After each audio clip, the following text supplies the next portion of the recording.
Now, normally we like to throw this segment over to the panel, but we're going to hijack drumroll this week to bring you a special interview with autism advocate and author John Elder Robison.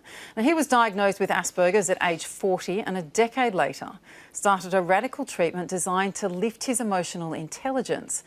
But this came at a huge cost. Now, he's in Australia for the Brisbane Writers' Festival.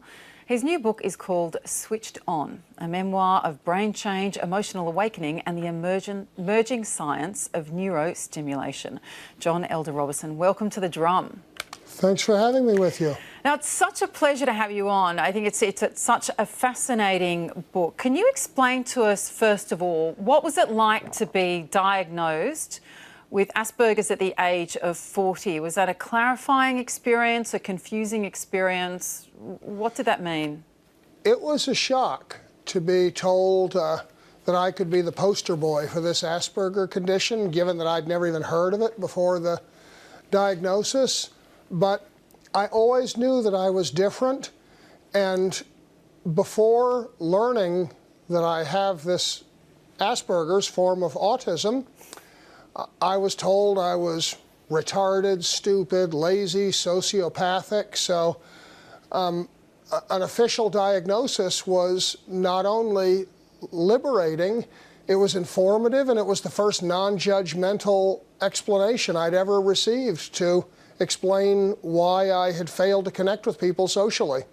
And I know it's controversial to seek therapy for Asperger's, to say that it's something that needs a cure, that it's not kind of who you are. Tell us why you decided to seek therapy for that. Well, first of all, I would say that one really big misconception is that people with Asperger's and autism are broken or defective. We are not failed versions of normal people. We are part of the continuum of humanity, and we're kind of complete as we are. But yes. Having said that, many of us are significantly challenged, engaging people socially, doing things like that to get jobs and form relationships.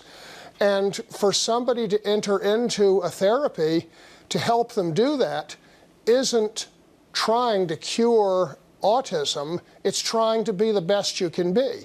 When you go to counseling for your marriage or whatever, you're not trying to get rid of your marriage, you're trying to make it the best it can be, and it's like that. And tell us what happened and whether it did make you the best you can be. I took part in an experimental study at Harvard Medical School in America. Interestingly, very similar work is being done right here in Melbourne by Dr. Peter Endicott at Deaconess and Monash. What they did is they fired high-powered magnetic energy into the forepart of my brain, and it caused temporary changes which helped my brain to rewire itself. And that produced lasting change. And yes, it was beneficial to me connecting with other people, but it was a very, very hard thing being exposed to the raw stream of emotion of the world suddenly at my age. What was hard about it? Well, before it happened, I had this fantasy, if you will, that there must be all these messages of love and kindness and sweetness, and if only I could pick them up, I'd be happy. And in fact, when I was able to see emotions in other people, what I saw was angst and jealousy and fear and worry. And it wasn't just emotion directed at me, it was the emotion of the world all around me. And frankly, it was just devastating because I had not had any protection against that. It just was thrust upon me in middle age. So the limits of empathy, or the dangers of empathy?